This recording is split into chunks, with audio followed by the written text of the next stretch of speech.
India की number 1 choice Bharat matrimony. MLRS से ज़ेपोरोजिया के कई इलाकों में बमबारी और सीसीटीवी पर हमले की ये तस्वीर।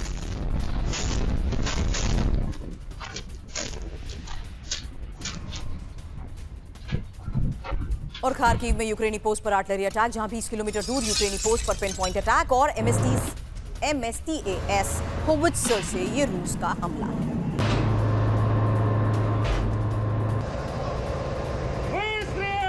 और अब बड़ी खबर है नेटो के पास रूस की जंगी ड्रिल, जहां कैलिनिंग्राड में रूसी बॉम्बर से युद्ध अभ्यास को लेकर खबर। पोलैंड लिथुआनिया के पास युद्ध अभ्यास ड्रिल में Su-30S Su-24M बॉम्बर भी शामिल किए गए। अब रूस की ड्रिल से बाल्टिक देशों में खौफ।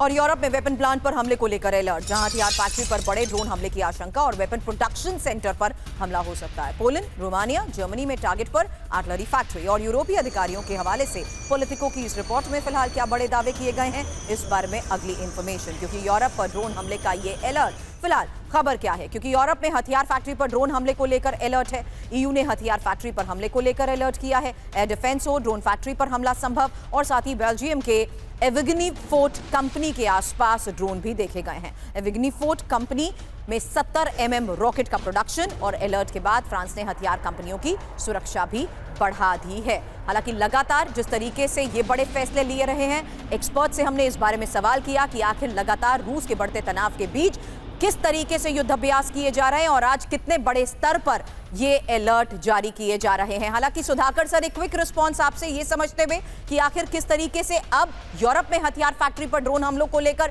अलर्ट को लेकर फिलहाल ये बड़े दावे किए गए हैं। सर, ये सवाल उस लिहाज से भी क्योंकि हाई वैल्यू टारगेट्स कि आज सबसे पहले अचीव करने के तहत ही क्या ये खबरें और दावे किए जाते हैं?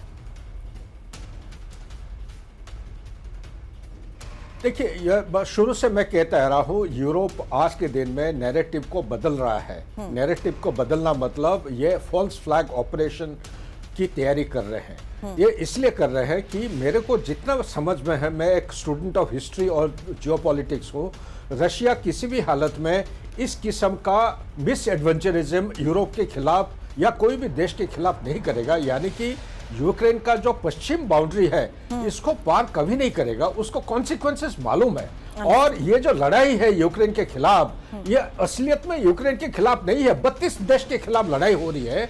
और उनको ये जो जियोपॉलिटिकल कॉस्ट है, पुतिन को अच्छी तरह समझ में आता है, इसलिए वो फूक फूक के कदम रख रहे हैं। मेरे विचार के मुताबिक वो कभी नहीं करेंगे। लेकिन ये नैरेटिव, यूरोपियन नैरेटिव को मध्य नजर रखते हुए अभी जो आयरन डोम या कोई भी नाम से आप बताइए, यूरोप का एक वो दीवार बना रहे हैं जिससे हर किस्म की ड्रोन को रुकावट कर सकते हैं। लेकिन ये किस हद तक ये कामयाब होगा, मैं इसके बारे में नहीं कर सकता हूं।